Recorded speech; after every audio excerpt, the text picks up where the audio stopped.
लेकर है, इसलिए इसके बाद नहीं, सीमा के अंदर रखिए, ये ऐसे नहीं होता है। मैं ही हूँ,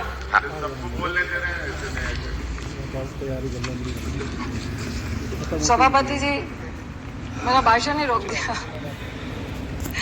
मुझे एक उक्ति याद आ रही है, गाना याद आ रहा है, जरा रुक जा रे बंदे, जरा थम जा रे बंदे, कि कुदरत हंस पड़ेगी। मुझे आज ग्लोबल वार्मिंग का डिस्कशन में पार्टिसिपेट करने का मौका मिला। मैं मंत्री जी का धन्यवाद करती हूं कि आप एंड तक बैठे हुए हैं। मुझे कोरोना याद आ गया। कोरोना में हम सब, जब पहली कोरोना की लहर थी, हम सब घर पे बैठे हुए थे, तो अचानक से बहुत लोगों ने लिखना शुरू कर दिया। मैंने भी लिखना शुरू किया। उसी वक्त जो ऐसा महसूस हुआ वो आपको बताना चाहूंगी। देखिए, डेटा की बात तो मेरे पास पूरा डेटा पड़ा हुआ है। आपका पेरिस एग्रीमेंट 2050 से 2070, आपका पंच अमृत का मिशन, सारा कुछ इसमें है लिखा हुआ। तो बहुत अच्छा लगता है, लेकिन ये कोई राजनीतिकरण का मुद्दा नहीं है, ये ग्लोबल वार्मिंग का मुद्दा है और पूरे विश्व इसमें इन्वॉल्व है। मरेंगे तो हम सब मरेंगे, और मुझे लगता है कि हम लोग नहीं, लेकिन हमारा जो फ्यूचर है, हमारे जो बच्चे हैं, उनके लिए जो हम छोड़ के जा रहे हैं, वो हम सब के लिए बहुत शर्म की बात है। कोरोना में हम लोगों ने देखा, विद इन 10 दिन में जो सबसे पॉल्यूटेड सिटी कैपिटल दिल्ली कहा जाता है, कोई कह रहा है पलारी का धुआं है, कोई कह रहा है अनऑथराइज्ड फैक्ट्री का धुआं है, चारों तरफ दिल्ली के पहाड़ है। प्रकृति ने क्या किया, हम सब चुपचाप घर बैठे और 350 से IQ सीधा 49 आ गया। हम और आप सब दूर दूर से देख रहे थे, चंडीगढ़ से पहाड़ दिख रहे थे, यहां से दूर दूर से अगर आप देख रहे थे तो कई किलोमीटर तक आपको सीन नजर आ रहे थे। क्यों? प्रकृति ने तो हम लोग को बहुत अच्छा और सीधा सिंपल मैसेज दिया कि अगर हम चुपचाप घर में बैठ जाए तो प्रकृति को अपने आप को ठीक करना आता है, वो सक्षम है। दोषी कौन है? हम सब दोषी है। हमारी फैक्ट्रीज दोषी है, हमारी गाड़ियां दोषी है, हमारा लोभ दोषी है, हमारा अत्याधुनिक होना दोषी है, कंक्रीट की बिल्डिंग खड़ा करना दोषी है, पेड़ को काटना दोषी है। देखिए, वैसे मैंने बिटिया से पूछा, मैंने कहा बेटा ग्लोबल वार्मिंग के लिए क्या करना चाहिए, समाधान क्या है? कहती मामा पेड़ मत काटो, गाड़ी में कम चढ़ो, गाड़ी कम यूज करो, इको फ्रेंडली मकान बनाओ, पानी कम यूज करो, सिंपल लाइफ जियो। हमारे बच्चे सिंपल तरीके से सिंपल बातें कह रहे हैं। मुझे लगता है बहुत टेक्निकल जाने की जरूरत नहीं है। क्या हम वो बातें कर रहे हैं? अभी बात कर रहे थे कि पॉलिथीन बंद हो गए। अरे नहीं बंद हुए, मैं आपकी जानकारी में दे रही हूँ। सब्जी वाले, ठेले वाले और जो छोटे छोटे दुकान वाले कहते हैं कि मैडम पहले सरकार को बोलिए, उसके बदले में कोई ऑथेंटिक लेकर आए, तब पॉलिथीन बंद होगा। मार्केट में पॉलिथीन बंद नहीं है, ये एलिगेशन मैं आप पे नहीं लगा रही। 2020 से 21 में 31 लाख पेड़ कट गए। आप ही ने क्वेश्चन आवर में आंसर दिया। क्या उसके बदले में पेड़ लगे? क्या एक पेड़ को लगाने में, पौधे से पेड़ बनने में कितने साल लग जाते हैं?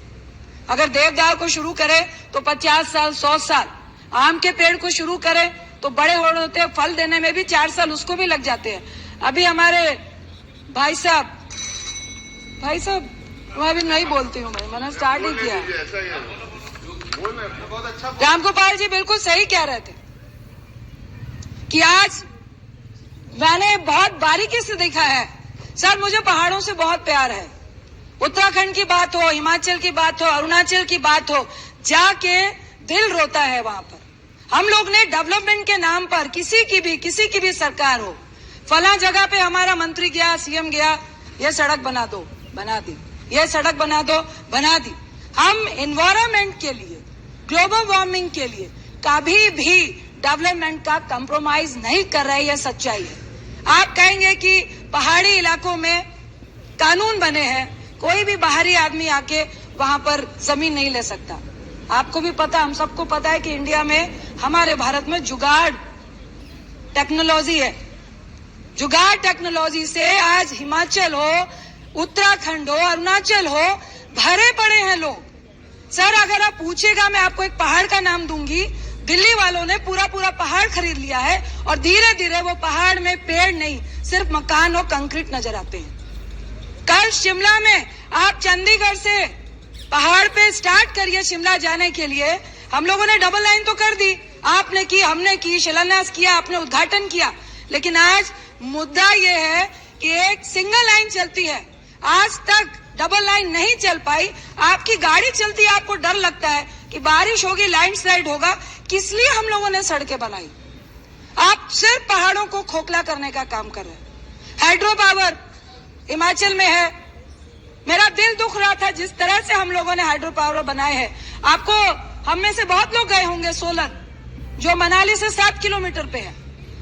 ठीक है, लाहौल स्पीति और लद्दाख के लिए हमने कई किलोमीटर का फासला शॉर्ट कर लिया, लेकिन उसके बदले में दिया क्या क्या?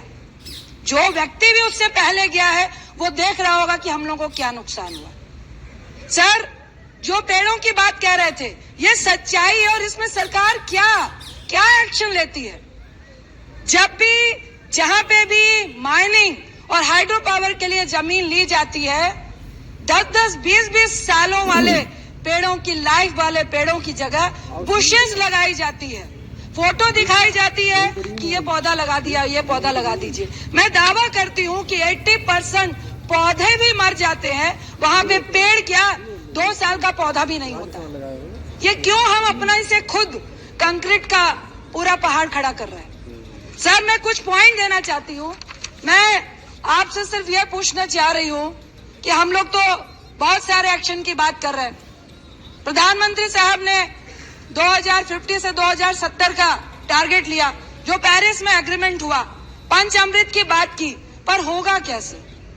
आप जो टारगेट ले रहे हैं उसके लिए लगभग, जो एक्सपर्ट कह रहे हैं, 105 करोड़ लाख रुपए की जरूरत पड़ेगी और पर ईयर 2.1 लाख की जरूरत पड़ेगी, करोड़ की। कहां से लाएंगे? ये क्या मजाक है क्या? हमारे प्रधानमंत्री 2070 तक तो 120 साल के हो जाएंगे, हम लोग जिंदा रहेंगे क्या? सर, मैं आपसे कुछ पॉइंट पे बात करना चाहती हूँ कि विद इन 10 डेज जब कोरोना में प्रकृति ने हमें यह बता दिया कि बहुत छोटी छोटी बातों से हम अपने ग्लोबल वार्मिंग को कंट्रोल कर सकते हैं। मुझे उस वक्त आश्चर्य हो रहा था, एक मीटिंग में जो ये पेरिस एग्रीमेंट ही हुआ, आप सोचिए कितने करोड़ रुपए खर्च हुए होंगे, आज तक कितने खरब रुपए खर्च हो चुके हैं। लेकिन प्रकृति, अगर हम चुपचाप बैठ जाए, रंजन जी आप समझ कीजिए प्लीज 2-3 मिनट, नहीं 2-3 मिनट, आप ज्यादा बोल गए ऑलरेडी। सर प्लीज, आप समाप्त कीजिए, बाद में बोल लेना, स्पीकर बुलाना है। सर प्लीज, आपको डबल टाइम मिल गया, आपके पार्टी का इतना टाइम नहीं है, लेकिन आपको डबल टाइम भी दे दिया, आप समाप्त कीजिए। सर, ये डबल टाइम की बात है या एनवायरमेंट की बात है? सर प्लीज, समय का ही बात है।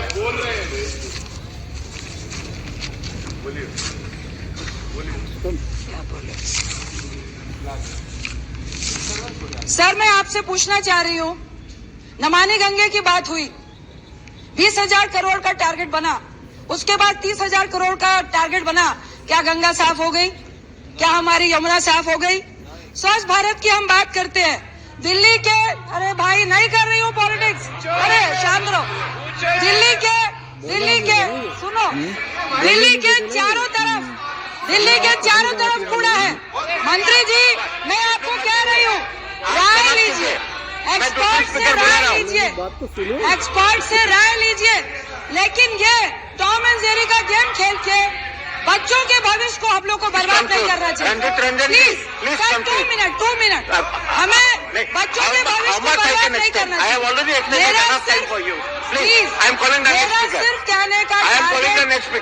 मेरा सिर्फ कहने का उद्देश्य ये है कि ग्लोबल वार्मिंग सिर्फ भाषण का मुद्दा नहीं है, ये बहुत गंभीर मुद्दा है।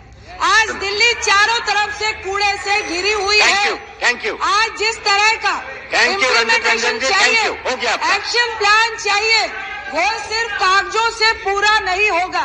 क्या आप एक्शन लेने को तैयार है? क्या आप माइनिंग को बंद करने को तैयार है? ये जो परसा please stop. कोल है सर, छत्तीसगढ़ में परसा कोल है। 2 मिनट प्लीज। नहीं, I am calling the next speaker, I am calling the next speaker, आप समाप्त कीजिए। सर परसा कोल जिसमें 8 लाख पेड़ कटेंगे, क्या आप इन्वायरमेंट के लिए the next speaker is Surendra Singh नागर। क्या जितने आप बोले nothing will go on record, only Surendra Singh नागर।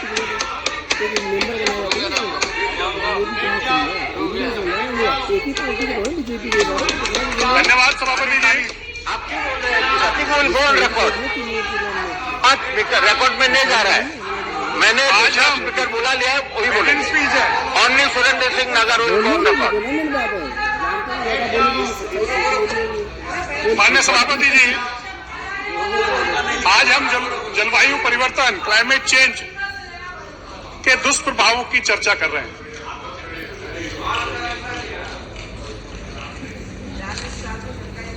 और आज उससे पहले